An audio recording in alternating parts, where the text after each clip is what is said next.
Le capitaine Ibrahim Traoré fustige les dirigeants de la CEDEAO dans un discours marquant et historique au premier sommet de l'AES sans lire un bout de papier. Suivons-le. Ces impérialistes n'ont qu'un seul cliché en tête. L'Afrique est l'empire des esclaves. C'est comme ça qu'ils voient l'Afrique. Pour eux, les Africains les appartiennent. Nos terres les appartiennent. Nos sous-sols les appartiennent. Ils n'ont jamais pu changer de logiciel jusqu'à aujourd'hui. C'est déplorable. Mais comment procèdent-ils? C'est malheureusement depuis donc ces années 60 où ces simulacres d'indépendance ont été donnés à l'Afrique. Ils n'ont juste fait que placer des valets locaux à la tête, selon eux, de leur sous-préfecture pour pouvoir continuer à les alimenter. Ces valets locaux que nous allons qualifier aujourd'hui d'esclaves de salon n'ont d'autre repère que de chercher à vivre comme le maître, à satisfaire le maître et à faire tout ce que le maître lui dicte. Ils volent, ils pillent nos États, amènent tout chez le maître et leur richesse est conservée chez le maître. Ils font tout pour vivre comme le maître et toujours le satisfaire. Lorsque le maître commande, ils exécutent. Savez-vous qui sont ces esclaves de salon? Eh bien, nous allons vous expliquer ce que c'est. Ce sont des individus qui n'ont aucune dignité, qui n'ont aucune morale, qui n'ont aucune personnalité. Mais le maître esclave a toujours su identifier ces individus. Ils sont toujours prêts à trahir leurs frères pour satisfaire le maître. Ils nous ont trahis depuis l'indépendance et d'autres continuent jusqu'à aujourd'hui à nous trahir au profit de leur maître. Ces individus continuent toujours, contre vents et marées, à piller l'Afrique, à aider le maître à piller l'Afrique. Ils se plaisent à le dire chaque année dans leurs sondages économiques. Le Burkina est le pays le plus pauvre, le Mali est le pays le plus pauvre, le Niger est le pays le plus pauvre. Nous sommes classés parmi les derniers. Très bien, si nous sommes aussi pauvres qu'ils le disent, mais quand est venu le moment de prendre nos responsabilités, nous avons demandé à ces maîtres de quitter les lieux. Pourquoi ne veulent-ils pas partir? Lorsque nous prenons le cas du Niger, depuis plus de 40 ans, certains pays exploitent l'uranium pour produire de l'énergie chez eux. D'Ottawa jusqu'à Paris, les rues sont illuminées, c'est la lumière.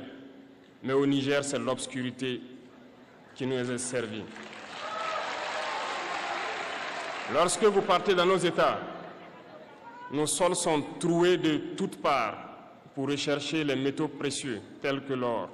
Mais souvent, il n'y a même pas la moindre route accessible pour atteindre les zones où ils exploitent l'or, encore moins certains services sociaux de base. Voilà pourquoi nous avons décidé de nous révolter et de prendre le destin de nos pays en main.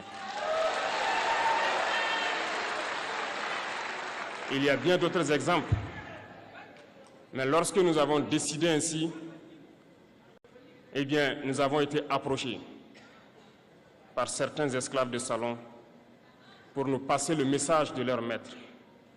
Parce qu'ils avaient créé cette sorte de chaîne polymère qui se relève à la tête de nos États pour les servir.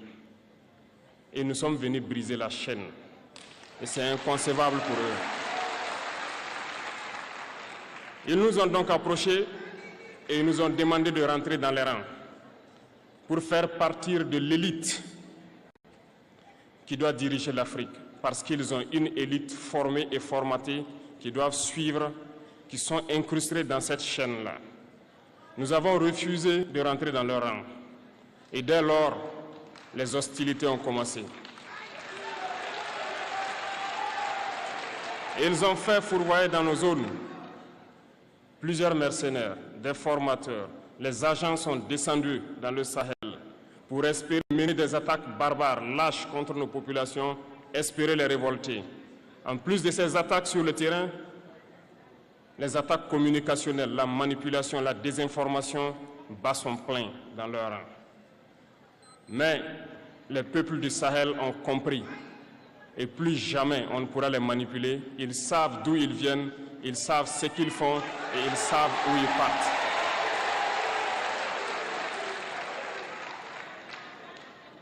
Nous n'allons plus permettre cela.